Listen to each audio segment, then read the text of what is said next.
ناظرین، آپ سب کو ایران کی نئی قسط کے ساتھ خوش آمدید۔ اس قسط میں آپ کو ایران کے ایک قدیمی تاریخی شہر نائین دکھاؤں گا۔ میں صبح سویرے اصفہان سے نکل چکا تھا۔ یہ بقرعید سے ایک دن پہلے کا دن تھا۔ ابھی کچھ ہی دور گیا تھا کہ ہائی وے کے الٹے ہاتھ پر ایک بے حد دلکش مسجد نظر آئی۔ فوراً ایگزٹ لیا جو کہ اصفہان ایئرپورٹ کی طرف لے جا رہا تھا۔ شہید بہشتی ایئرپورٹ کے داخلی دروازے پر بہت ساری کاریں الٹے ہاتھ کی طرف مڑ رہی تھیں۔ میں بھی مڑ گیا۔ وہاں ایک بڑی پارکنگ لاٹ تھی جس میں لوگ پارکنگ کی مدد کے لیے موجود تھے۔ یہ بہت ہی بڑی مسجد تھی اور 68 ایکڑ زمین پر مشتمل تھی۔ اندر جانے پر پتہ چلا کہ یہ امام زادہ جعفر کا مزار ہے۔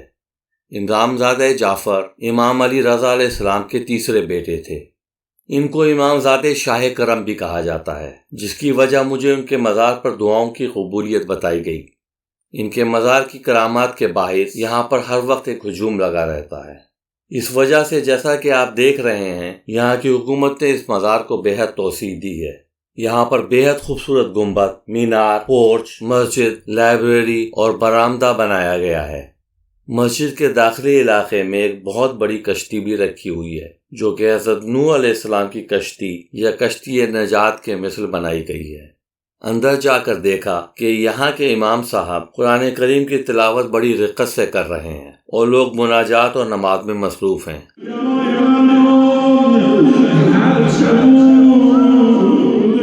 لائبریری جا کر پتہ چلا کہ آج کے دن خاص طور پر وہ افراد یہاں آتے ہیں جن کو حج کی تمنا ہوتی ہے۔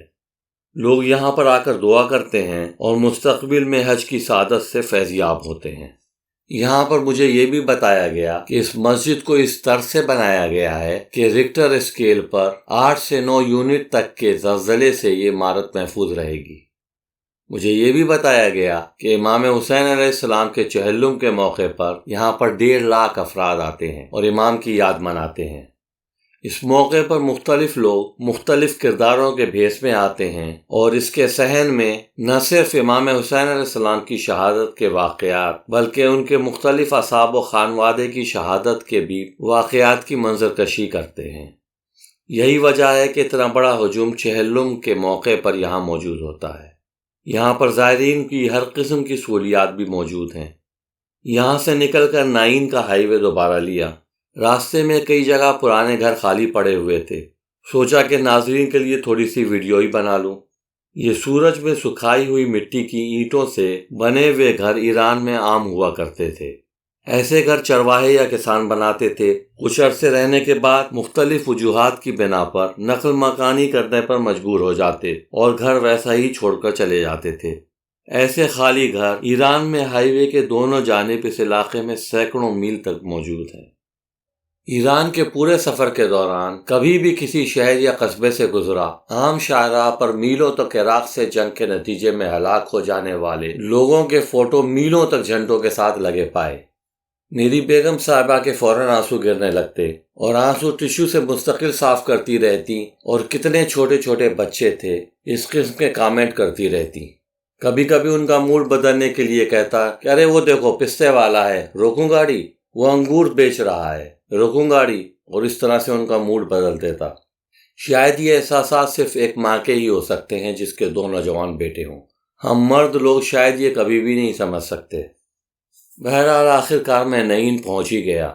یہ شہر اصفہان کے مشرق میں 140 کلومیٹر کے فاصلے پر واقع ہے۔ ہوٹل میں سامان پھینک کر میں اس قدیمی شہر کو دیکھنے کے لیے نکل گیا۔ یہ رگڑے پنچکی ہے۔ آج سے 3000 سال پہلے ایرانیوں نے زیر زمین پانی کے پائپ بنانے جان لیے تھے۔ ان کو یہ لوگ قنات یا کاریز کہتے ہیں۔ ان پائپوں کے ذریعے پہاڑوں سے شہر میں پانی لایا جاتا تھا۔ یہ کیسے کام کرتے تھے اگر آپ کو دیکھنے آنا ہو تو شاید دنیا بھر میں نائین بہترین جگہ ہے، اور میرا یہاں آنے کا اولین مقصد بھی یہی تھا۔ یہ پنچکی تقریباً 2000 سال پرانی ہے۔ یہ پانی کے چینل 28 میٹر زیر زمین ہیں۔ پانی کو زیر زمین پائپ کی مدد سے یہاں لا کر 9 میٹر گول پانی کے ٹینک میں بھرا جاتا تھا۔ جب پانی بھر جاتا تھا تو وہ ٹربن پر چھوڑ دیا جاتا تھا، جس سے پنچکی چلنا شروع ہو جاتی تھی اور اس چکی سے یہ لوگ آٹا یا جو پیسا کرتے تھے۔ پھر یہ استعمال شدہ پانی آہستہ آہستہ ڈھلان سے 15 میٹر اور زیر زمین جاتا تھا اور پھر ایک دوسری قنات چینل میں مل جاتا تھا۔ اب میں نارنج قلعے کی طرف چل پڑا۔ اس قلعے کو قلعہ نرین بھی کہا جاتا ہے۔ یہ قلعہ کم از کم 2000 سال پرانا ہے اور فوجی مقاصد کے لیے استعمال کیا جاتا تھا۔ کسی زمانے میں اس قلعے کے اطراف میں 1 کلومیٹر لمبی خندق ہوا کرتی تھی۔ آج کل یہ گرتا ہوا قلعہ صفوی دور کی عظمت کا گواہ ہے۔ یہاں پر نہ ہی کوئی دروازہ تھا، نہ ہی کوئی گارڈ، اور نہ ہی مزید تباہی سے بچانے کا کوئی انتظام۔ کل یہ قلعہ رہے یا نہ رہے کیا پتہ۔ اس شہر کے مشرق میں صحرائے لوط شروع ہو جاتا ہے۔ اسی وجہ سے یہاں کا موسم بھی تقریباً صحرائی ہے، یعنی گرمیوں میں سخت گرمی اور سردیوں میں بے حد سردی۔ نعین کے بارے میں کہا جاتا ہے کہ یہاں پر حضرت نوح علیہ السلام کے پوتے آ کر بس گئے تھے جن کا نام نعین تھا، اسی لیے اس جگہ کا نام نعین پڑ گیا۔ اب آپ کو لے چلتے ہیں ایران کی قدیم ترین مسجد کی طرف۔ یہ جامع مسجد 8ویں صدی عیسوی میں تعمیر کی گئی تھی۔ کبھی اس جگہ کے تہہ خانے میں زرتشتیوں کا آتش قدا ہوا کرتا تھا، جس کے اوپر یہ مسجد تعمیر کی گئی۔ اس مسجد کا طرز تعمیر ایران کی موجودہ مساجد سے بے حد مختلف ہے۔ تقریباً 100 سال پہلے اس مسجد میں کچھ اضافے کیے گئے، جیسے کہ مینار اور گنبد۔ یہاں کا منبر لکڑی سے بنا ہوا ہے اور ایسا لگتا ہے کہ جیسے کسی پزل کو جوڑا گیا ہو۔ اس کے تہہ خانے سے سیڑھیاں نیچے کی طرف واٹر چینل کی طرف لے جاتی ہیں۔ پرانے زمانے میں لوگ سیڑھیاں اتر کر وضو کرنے کے لیے جایا کرتے تھے، لیکن آج کل یہ راستہ بند کر دیا گیا ہے۔ اس کا تہہ خانہ سخت گرمی یا سخت سردی کے موسموں میں نماز پڑھنے کے لیے بے حد مناسب جگہ ہوا کرتی تھی۔ یہاں کے صحن میں اینٹوں سے کیا گیا کام بے حد دلکش لگتا ہے۔ یہ جو آپ دیکھ رہے ہیں دراصل لوگوں کے بنائے ہوئے غار ہیں، جس میں زرتشت حضرات رہا کرتے تھے۔ ان سب کے دروازے مشرق کی طرف کھلتے ہیں، چونکہ زرتشت حضرات کے لیے سورج کا طلوع ہونا خداوند عالم کی طرف سے ایک رحمت کا باعث تھا۔ اسلامی دور میں مسلمانوں نے ان غاروں میں کپڑے بنائے اور قالین سازی بھی شروع کر دی، اور آج تک اسی مقصد کے لیے زیر استعمال ہیں۔ آپ کو یہاں کے قدیمی گھر دکھائے، جس سے آپ کو یہ بخوبی اندازہ ہو گیا ہوگا کہ یہ شہر کتنا قدیم ہے اور لوگ کس طرح سے رہا کرتے تھے۔ چلیے آپ کو یہاں کے کچھ موجودہ گھر بھی دکھاؤں، جن سے آپ کو اندازہ ہوگا کہ یہ لوگ آج کل کیسے رہتے ہیں۔ اس گھر کا آخری مکین یہاں کا گورنر تھا، اب یہ میوزیم میں بدل دیا گیا ہے۔ شام اندھیرا ہونے سے پہلے ہی میں یہاں کے بازار گیا۔ صرف اکا دکا ہی قالین کی دکانیں کھلی ہوئی تھیں۔ پتہ چلا کہ اکثر دکاندار بزنس نہ ہونے کی وجہ سے دکانیں ہمیشہ کے لیے بند کر چکے ہیں۔ یہاں کے ہاتھ کے بنے ہوئے قالین بے حد منفرد، سستے اور مشہور زمانہ ہیں۔ میرے دل نے بے حد چاہا کہ خرید لوں، لیکن مجبور تھا۔ میں ان قالینوں کو دیکھ کر دنگ رہ گیا۔ ان قالینوں میں 300 گرہیں فی انچ ہوتی ہیں، جو کہ بے حد زیادہ ہیں۔ پھر ان کے ڈیزائن اور رنگ جواب نہیں۔ اگر آپ کو قالین کے بارے میں پتا ہوگا تو آپ یقیناً یہ ڈیزائن اور رنگ دیکھ کر بے حد متاثر ہوں گے۔ اب تقریباً مکمل اندھیرا ہو چکا تھا۔ ہوٹل کے قریب ایک ریسٹورینٹ پر کار روکی۔ پتہ چلا کہ یہ ریسٹورینٹ آج پبلک کے لیے بند ہے اور کسی شادی کی تقریب کے لیے بک ہے۔ جس نے مجھے یہ سب بتایا وہ دلہن کا بھائی نکلا۔ اس نے اپنے والد محترم سے بھی ملایا اور دونوں نے ہمیں شادی میں شرکت کی دعوت دی۔ ہوٹل جا کر کچھ بہتر کپڑے پہن کر شادی میں شرکت کے لیے پہنچ گئے۔ پتہ چلا کہ یہ لوگ بے حد امیر اور مشہور لوگ ہیں۔ ان کی شادی کی رسومات دیکھ کر بھی میں دنگ رہ گیا۔ ہر میز پر تقریباً 10 لوگ بیٹھے تھے۔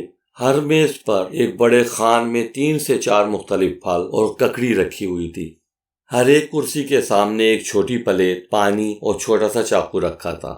مرد حضرات اور خواتین علیحدہ علیحدہ کمرے میں تھے۔ شادی ان کی 1 دن پہلے ہو گئی تھی۔ جیسے ہی دلہا دلہن آئے تو پہلے عورتوں میں گئے اور وہاں سے فارغ ہو کر دولہا مردوں میں آ گیا۔ اس کے آتے ہی ناچ گانا شروع ہو گیا۔ ہر شخص چاہے وہ 8 سال کا ہو یا 80 سال کا، ناچنا لازم تھا۔